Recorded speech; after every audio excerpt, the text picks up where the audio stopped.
ரிஷப ராசி மற்றும் ரிஷப லக்ன அன்பர்களுக்கு இந்த ஜூலை 2024 கிரக நிலைகளை பார்க்கும்போது ரிஷபத்திலேயே தான் குரு. நிறைய பேருக்கு மனசுல என்ன கேள்வி அப்படின்னா, ரிஷபம் சுக்கிர வீடு, அங்க தேவகுரு வந்திருக்காரு, இவர் எப்படி வேலை செய்வாரு அப்படின்னு நல்லா புரிஞ்சுக்கோங்க. துலா ராசிக்காவது 3க்கும் 6க்கும் அதிபதி குரு. ஆனா உங்களுக்கு லாபஸ்தானாதிபதியும் குருன்றது ஞாபகம் வச்சுக்கோங்க. ஸோ துலாத்தை விட, ஏன்னா துலாமும் ரிஷபமும் சுக்கிரனுடைய வீடு, துலாத்தை விட ரிஷப லக்னம் ரிஷப ராசிக்காரங்களுக்கு குரு லாபத்தையே கொடுக்கக்கூடிய வகையில இருப்பார். எப்பயுமே குரு அப்படின்றவர் ஸ்தான பலத்தை விட பார்வை பலம் அதிகம். ஸோ ரிஷபத்துக்கு அப்படின்றது இது மிகப்பெரிய வரப்பிரசாதம் எப்பையும் விட. இப்போ ஏன் அப்படின்னா, 5ஆம் வீட்டில் கேது, எப்பயுமே 5ல் கேது இருந்தால் தேவையில்லாத பிரச்சனைகள் நிறைய மெச்சூரிட்டி லெவல் வரும். மெச்சூரிட்டி எப்போ வரும்? அடி வாங்கினாதான் வரும், கீழே விழுந்தாதான் சைக்கிள் ஓட்டுற திறன் வரும். அப்படி இருந்த காலகட்டத்தில் குரு பெயர்ச்சியினால பார்த்தீங்கன்னா, நீங்கள் இந்த 12-13 மாசங்கள் அந்த குருவே வந்து கீழே விழாம கைப்பிடிச்சு காப்பாத்திடுறார். அப்ப எவ்வளோ பெரிய யோகத்துக்குள்ள நீங்க இருக்கீங்க அப்படின்றத நீங்க பார்த்துக்கோங்க. அதே மாதிரி 2ல் சூரியன் சுக்கிரன், 3ல் புதன், 5ல் கேது, தொழில் ஸ்தானத்துல சனி பகவான், ராகு 11ல், லாபஸ்தான ராகுவே பெரிய யோகங்க. அதாவது அபிவிருத்தி லாபம்னாலே multiplier, positive multiplier. So positive multiplier ராகுவும் வரும்போதும், அந்த ராகு இருக்கக்கூடிய இடம் குருவோட வீடு, குரு வந்து உங்கள் மேலேயே இருக்கும்போது சொல்லவா வேணும், அவ்வளவு அற்புதமாக இருக்கும். ஸோ இப்படிப்பட்ட கிரக அமைப்புகள் வந்து 12ஆம் தேதி வரைக்கும் செவ்வாய் விரயஸ்தானம், அதுக்கப்புறம் உங்கள் மேலேயே குரு மங்கள யோகத்தோட வரார். வேற என்னங்க வேணும்? குரு வந்தாலே டாப். அது மங்களகாரகனான செவ்வாயோட வரும்போது உங்களுடைய 7ஆம் அதிபதியும் செவ்வாய் இல்லையா? அப்போ உங்களுக்கும் உங்களுடைய கணவன் மனைவி, அதாவது உங்களுடைய பார்ட்னர்ஸுக்கு, அதாவது லைஃப் பார்ட்னர், பிஸ்னஸ் பார்ட்னர், எந்த பார்ட்னராக இருந்தாலுமே நீங்கள் 2 பேரும் கைகோத்து நடப்பீங்க. விடாப்புடி குடிமு சண்டையாக இருந்தால் கூட இப்போ புரிஞ்சுக்கிட்டு 2 பேரும் ஜாயின் பண்ணி ஒரு விஷயத்தை பண்ணால் அவ்வொரு விதமான அப்லிஃப்ட்மெண்ட் நமக்கு கிடைக்கும்ன்றது புரிய வைக்கும். இந்த குரு மங்கள யோகத்தில் உங்களுக்கு செவ்வாய் வரும்போது, அதாவது 12ஆம் தேதிக்கு பிறகு உங்களுடைய ராசிநாதன் ஃபர்ஸ்ட் 6ஆம் தேதி வரைக்கும் 2ஆம் வீட்டில் இருக்கார். அதுக்கப்புறம் அவர் 3ஆம் வீட்டுக்கு போயிடுறார். 2ஆம் வீடும் அவருக்கு நட்பு வீடே. 3ஆம் வீடு அப்படின்றது கம்யூனிகேஷன். ஸோ இந்த இடத்துலையுமே நல்ல அற்புதமான சக்தி பெறக்கூடியது. 2ஆம் வீட்டில் சுக்கிரன் அப்படின்னு சொல்லும்போது உங்களுக்கு சுகத்தை கொடுக்கக்கூடிய, அதாவது லக்ஸுரி, நீங்கள் நகை வாங்கலாம், ட்ரெஸ் வாங்கலாம், நீங்கள் ரசித்து எதெல்லாம் செய்யணும்னு சொன்னீங்களோ, நம்ம சொல்லுவோம் இல்லைங்களா, இது நான் வாங்கணும்னு நினச்சேன்ப்பா, இந்த மிக்சி வாங்கவே முடியலப்பா, ஆனால் இப்போ நான் வாங்கிட்டேப்பா, ஐம் ஸோ ஹாப்பிப்பா அப்படின்னு சொல்லுவோம் இல்லையா? அந்த ஸோ ஹாப்பியாக நீங்கள் வாங்கிறதுக்கு உண்டான காலகட்டம் 6ஆம் தேதிக்கு மேலே அற்புதமாக இருக்குது. அதாவது 2ஆம் வீட்டில் இருக்கும்போதே வருது, 3ஆம் வீட்லேயும் நீங்கள் கம்யூனிகேஷனும் இன்க்ரீஸ் ஆகி அது நல்லபடி வரக்கூடிய அமைப்புகள் இருக்குது. உங்களுடைய இளைய சகோதர சகோதரிகள், மூத்த சகோதர சகோதரர்கள், இவங்களோடெல்லாம் ஏதாவது ஒரு கருத்து வேறுபாடு, முரண்பாடு இருந்தால் இந்த காலகட்டத்தில் நீங்கள் பண்ணக்கூடிய ஒரு சிறு செயல் ஆட்டோமேட்டிக்காக அவங்க உங்களை புரிஞ்சுக்கிட்டு உங்களுடைய அந்யோன்யமாக வருவாங்க. அண்ட் உங்களால் அவங்களுக்கு வளர்ச்சிகள் அதிகமாக இருக்கும். ஃபார் எக்ஸாம்பிள் சொல்லணுன்னா, உங்களுடைய மூத்த அண்ணனுக்கு வேலை போயிருக்கும், இது வந்து உங்களுக்கு தெரிஞ்சிருக்கும். ஆனால் நீங்கள் போய், ஆனால் இங்கே வேலை வந்து இருக்குன்னா நீ போனான்னு சொன்னால் அவருக்கு பிடிக்காம இருக்கும். அதனால நீங்கள் என்ன பண்ணுவீங்கன்னா, அந்த கம்பெனிக்கே போய் பேசி இவங்களை கூப்பிடுங்கன்னு சொல்லுவீங்க. ஸோ அவங்களும் கூப்பிட்டு இவங்களுக்கு வேலை கொடுத்துருவாங்க. இந்த காலகட்டத்தில் அவருக்கு தெரிய வரும், உங்களால் தான் இந்த வேலை கிடைச்சிதுன்னு. அப்போ அன்பும் அரவணைப்போட உங்களை சந்திக்கக்கூடிய ஒரு அற்புதமான காலகட்டம். அப்போ நான் ஆல்வேஸ் சொல்வேன், 11ஆம் வீட்டில் ராகு அபிவிருத்தின்னு. அப்போ 11ன்றது மிகப்பெரிய அற்புதமான ஒரு விஷயம்.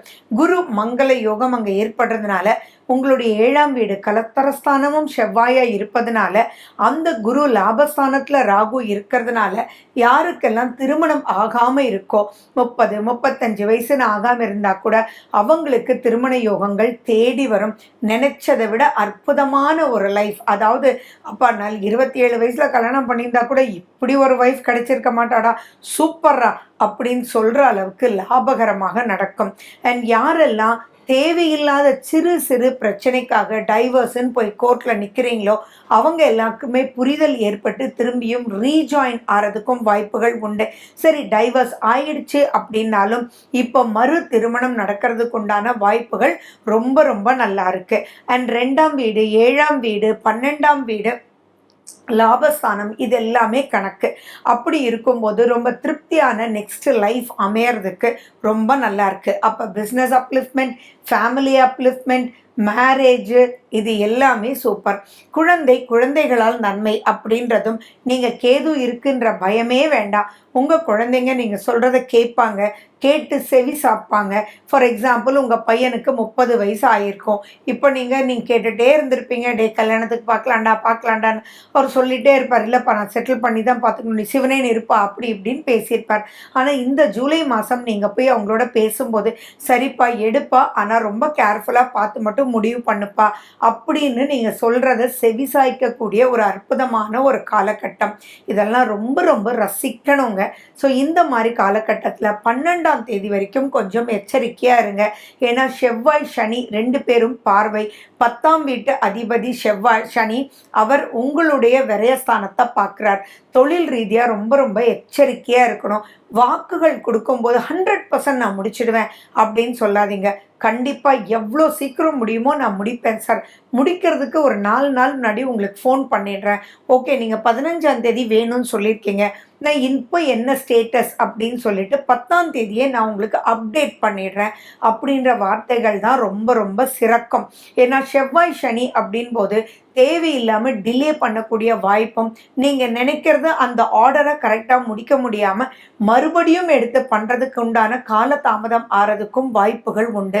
அதனால நீங்கள் எதுலேயுமே வாக்குகள் கொடுக்கும்போது கொஞ்சம் எச்சரிக்கையாக இருக்கணும். 12ஆம் தேதி மட்டும், அப்படி 12ஆம் தேதி வரைக்கும், ஓகேங்களா? அதுக்கப்புறம் அவ்வளோ ஒன்றும் பெரிய மைனஸஸ் இருக்காது. திங்ஸ் ஈஸியாக மூவ் ஆகும். கொஞ்சம் ஹெல்த்தில் கேர்ஃபுல்லாக இருங்க, இஎன்டியில் கேர்ஃபுல்லாக இருங்க, பல்லு சம்மந்தமாக கேர்ஃபுல்லாக இருங்க. எதையும் ஒரு தடவைக்கு 2 தடவை யோசிச்சுட்டு சர்ஜரின்ற பாயிண்ட் எல்லாம் நீங்கள் ப்ரொசீட் பண்ணுங்கள். ஸோ நீங்கள் ரொம்ப முக்கியமாக இம்பார்ட்டன்ஸ் கொடுக்க வேண்டியது ஸ்ரீரங்கநாதருக்கு இம்பார்ட்டன்ஸ் கொடுங்க. குரு மங்கள யோகத்தை கொடுக்கக்கூடிய திருச்செந்தூருக்கு போயிட்டு வாங்க. ஓம் சரவணபவன்னு நீங்கள் சொல்லுங்கள். அதே மாதிரி 5ஆம் வீட்டில் கேது, சங்கடஹர சதுர்த்தி தானம் நீங்கள் பண்ணுங்கள். இதெல்லாம் பண்ணும்போது இந்த ஜூலை மாதத்தில் நிறைய புது புது விஷயங்கள், நிறைய குடும்பத்துக்குள்ள குதூகலம், சந்தோஷம், குழந்தைகளுக்கு நிச்சயமாறது, அவங்களுக்காக சுப செலவுகள் பண்ணுறது, லாபஸ்தானத்தில் ராகுன்றதுனால அவங்க ஆன்சைட் ஜாபுக்கு போகிறது, லாபகரமாக குழந்தைகள் வளர்கிறத நம்ம கண் முன்னாடி பார்க்குறது, குழந்தைகளுக்கு ஏதாவது விடா பிரச்சனையாக போயிட்டு இருந்ததுன்னா இந்த காலகட்டத்தில் முடிஞ்சு அவங்களுக்காக நெக்ஸ்ட் ஸ்டேஜுக்கு போகிறது அப்படின்னு நான் சொல்லிகிட்டே போகலாம். அந்த அளவுக்கு ரொம்ப ரொம்ப ரொம்ப நல்லா இருக்குது. ஸோ சந்திராஷ்டமம்னு வரும்போது மட்டும் கண்டிப்பாக கொஞ்சம் எச்சரிக்கையாக இருங்க. உங்களுடைய சந்திராஷ்டமம் அப்படின்றது தனுசுக்கு எப்போ சந்திரன் போகிறாரோ, ஸோ அந்த காலகட்டத்தில் நீங்கள் ரொம்ப ஜாக்கிரதையாக இருக்கணும். அதுவும் உங்கள் சுய ஜாதகத்தில் உங்களுக்கு கூடாத திசையோ புத்தியோ நடந்துட்டு இருந்தால் ரொம்ப ரொம்ப எச்சரிக்கையாக இருங்க. அதுவும் 12ஆம் தேதி வரைக்கும் ரொம்ப ரொம்ப எச்சரிக்கையாக இருக்கணுன்றது நீங்கள் மனசில் ஞாபகம் வச்சுக்கோங்க. மற்றபடி மீதி எல்லாமே சம்திங் ரியலி குட். நன்றி சொல்லுங்க, நவ கிரகங்களுக்கு பிரார்த்தனை பண்ணுங்க. நவகிரகங்களுக்கு கோயிலுக்கு நீங்கள் போயிட்டு வரலாம். எல்லா நவகிரகங்களும் எல்லா கோயிலையும் இருக்கு. அதை நீங்கள் வணங்கி அவங்களுடைய சக்தி இவ்வளோ நல்லா கொடுத்துருக்காருன்னு நன்றி சொல்லி யூட்டிலைஸ் பண்ணிடுங்க இந்த ஜூலை மாதத்தை. ஜூலை மாத விசேஷ நாட்களை பற்றி தான் நம்ம பார்க்க போகிறோம். 3 ஏகாதேசி வருது. 2, 17, 31.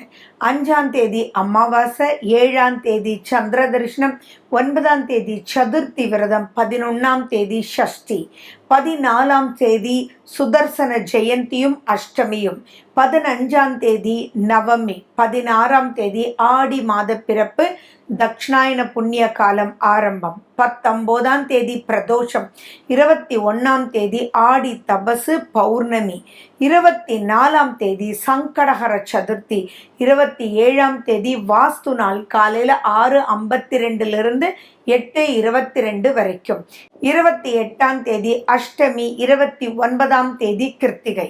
இதில் 14ஆம் தேதி சுதர்சன ஜெயந்தி. மேலும் விவரங்களுக்கு 9842266555